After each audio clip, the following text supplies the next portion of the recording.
இந்த வீடியோல என்ன பார்க்க போறோம்னா கண்டமணிக்கு ஒட்டி வச்ச துரசிங்கத்தோட தலை என்னடா கொடூரமா இருக்கு.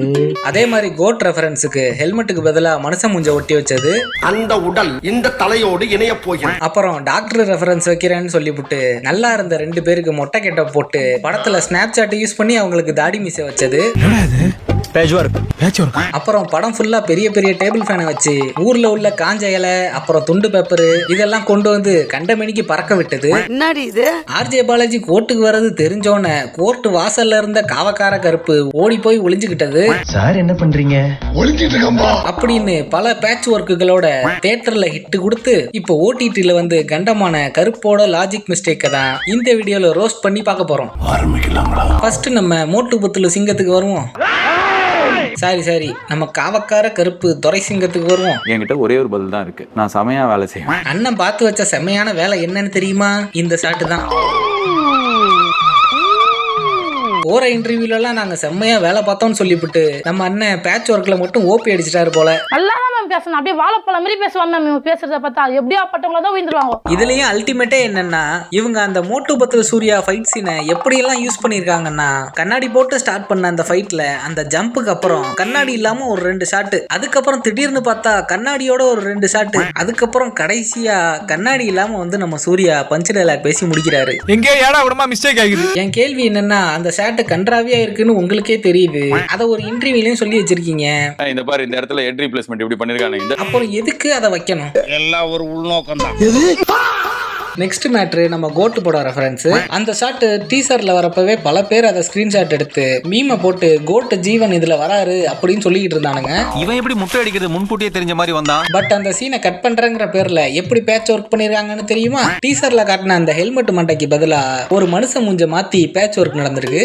நீ ஒரு ஆர்டிஸ்ட்னு அதுலயும் பாத்தீங்கன்னா அங்க அவ்வளவு பெரிய ஃபைட் நடந்துகிட்டு இருக்கு. அந்த கேரக்டர் ஆடாம அசையாம ஆணி அடிச்ச மாதிரி அப்படியே நிக்குது. அரெஸ்ட் பண்ணி வேன்ல ஏத்தும் போது பெரிய மனுஷங்க சிரிக்கிற மாதிரி அப்படியே உறைஞ்சு போய் நிக்கிறான்.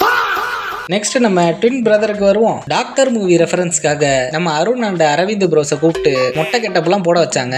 மூஞ்சிய பார்க்காம பின்னாலே நின்று மொட்டை அடிச்சிட வேண்டியதான். ஆனா அதை எப்படி பேட்ச் ஒர்க் பண்ணிருக்காங்கன்னா நம்ம ஸ்னாப் சாட் யூஸ் பண்ணி நம்ம ஃப்ரெண்டுக்கெல்லாம் தாடி வச்சு கலாய்க்கிற மாதிரி அவங்களுக்கு கத்தையா ஒரு தாடி மீசை வச்சு பேட்ச் ஒர்க் பண்ணிருக்காங்க. என்னாச்சுடா மகனே உனக்கு? ஒண்ணு ஆகலங்க, மூக்குல இருந்து சளி மாதிரி மீசை வடியுது, அவ்வளவுதான். நெக்ஸ்ட் இந்த படத்துல ஏன் எதுக்குன்னே தெரியாம துண்டு பேப்பர் காஞ்சி போன இலை இதெல்லாம் இன்டர்வல் சீன்ல இருந்து பறக்குது.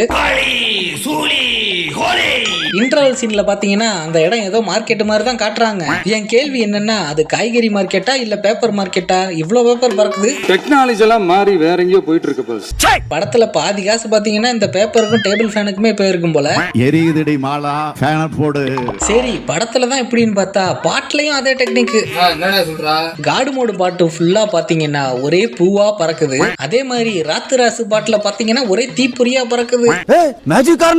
சரி அதை விடுங்க, கிளைமேக்ஸ் சீனுக்கு வருவோம். கிளைமேக்ஸ்ல பாத்தீங்கன்னா கோர்ட்டை வேற இடத்துக்கு மாத்திடுவாங்க. ஆனா கோர்ட் வாசல்ல பாத்தீங்கன்னா கருப்புசாமி கோவில் இருக்கும். கரெக்டா புதுசா வந்த கோர்ட்டுக்கு நம்ம ஆர்ஜே பாலாஜி கார்ல வந்து இறங்குவாரு. ஆனா வாசல்ல இருந்த அந்த கோவிலை பார்க்காம உள்ள வந்திருப்பாரு. அது எப்படி?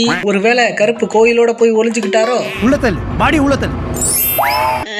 சரி அடுத்து லாஸ்டா வர கிளைமேக்ஸ் பிரியாணி சாப்பிடுற சீன். அந்த கோர்ட்டை பாத்தீங்கன்னா வேற இடத்துக்கு மாத்தியாச்சு. ஆனா இந்த த்ரிஷா அந்த சேட்டா அப்புறம் சில வக்கீலுங்க எல்லாரும் பழைய கோர்ட்ல உள்ள அதே ஹோட்டல்ல போய் பிரியாணி சாப்பிட்டுட்டு இருக்காங்க.